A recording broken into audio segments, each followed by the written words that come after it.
avez reconnu?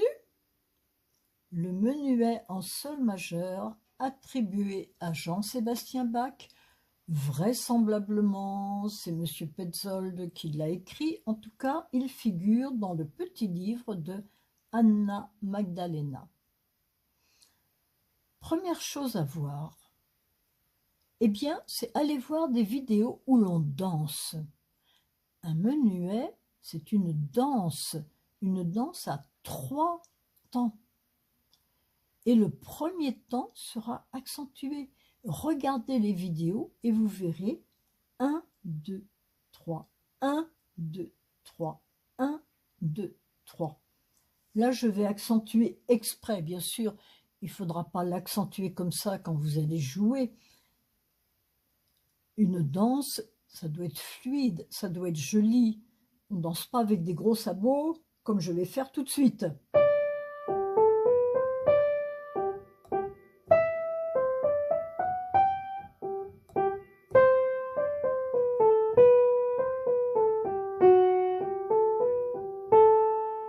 C'est juste pour que vous vous souveniez que c'est le premier temps qui doit être accentué. Deuxième chose, nous sommes en sol majeur. Connaissez-vous la gamme de sol majeur? C'est très important de connaître la gamme de sol majeur.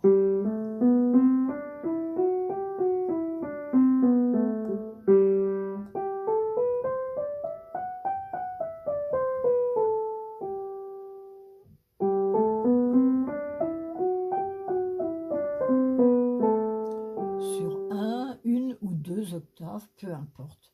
Pourquoi est-ce important?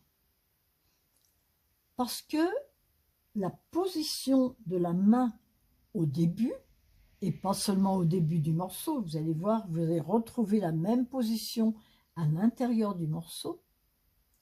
Si je place mes doigts à partir de sol, 1, 2, 3, 4, 5, sol, la, si, do, ré, et que je regarde ma main gauche, le premier accord que je dois jouer, eh bien mes doigts sont déjà posés. Voilà, je suis en position de sol et je fais un sol majeur sans avoir à bouger mes mains. Et la main droite, certes, je commence par un ré qui sera suivi par un sol. Mais quand je vais jouer, eh bien mes doigts n'auront pas besoin de bouger de position.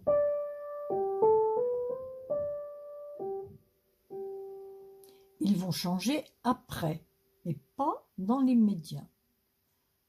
Donc voilà, premièrement, revoir votre gamme de sol. D'autant plus qu'il est intéressant de savoir comment une gamme de sol est constituée pour comprendre ensuite quels sont les différents accords que l'on va trouver et donc les différentes positions de doigts. Ce n'est pas tellement les accords, si, c'est aussi important bien sûr, mais c'est surtout en rapport avec la position des doigts. Deuxième chose, mon dada. Je suis en 3-4, donc je dois avoir 3 pulsations par mesure. 3 noirs par mesure. Ah oui, il y a des croches. Oui, je sais que vous aimez bien les croches. Moi aussi. Elles ne me posent pas de problème. Moi, je les aime bien. Et en plus, eh bien, je vais les numéroter carrément. 1, 2, 3. 1, 2, 3. 1, 2, 3, etc. On ne va pas perdre de temps avec ça. Et bien sûr, il faut le faire sur l'ensemble de la partition. Et comme il y a des croches que vous aimez bien, 1 et 2 et 3 et 1 et 2 et 3 et 1 et 2 et 3. Mais je vais rajouter, je ne peux pas marquer et, je vais rajouter un petit signe plus. 1 et 2 et 3 et 1 et 2 et 3 et 1 et 2 et 3 et 1 et 2 et 3, etc. Donc déjà, vous savez, en plus, pas besoin d'aller chercher plus loin. Si vous regardez toute la partition, du moins la page 1, ce sera valable pour la page 2, regardez, c'est toujours le même rythme. Noir, 2 croches, 2 croches. Bon, ça change un petit peu ici. Noir, 2 croches, 2 croches. Ça change un petit peu ici. Mais après, ça revient au même. Noir, 2 croches, 2 croches. Noir, 2 croches, 2 croches. Noir, 2 croches, 2 croches. Et ce sera valable par la suite. Donc, c'est très important d'avoir noté toutes ces pulsations.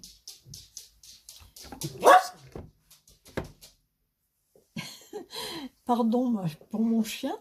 Et comme vous avez noté les pulsations, vous pouvez déjà travailler votre main droite. 1 et 2 et 3 et 1 et 2 et 3 et 1 et 2 et 3 et 1 et 2 et 3 et 1 et 2 et 3 et 1 et 2 et 3 et 1 et 2 et 3 et 1.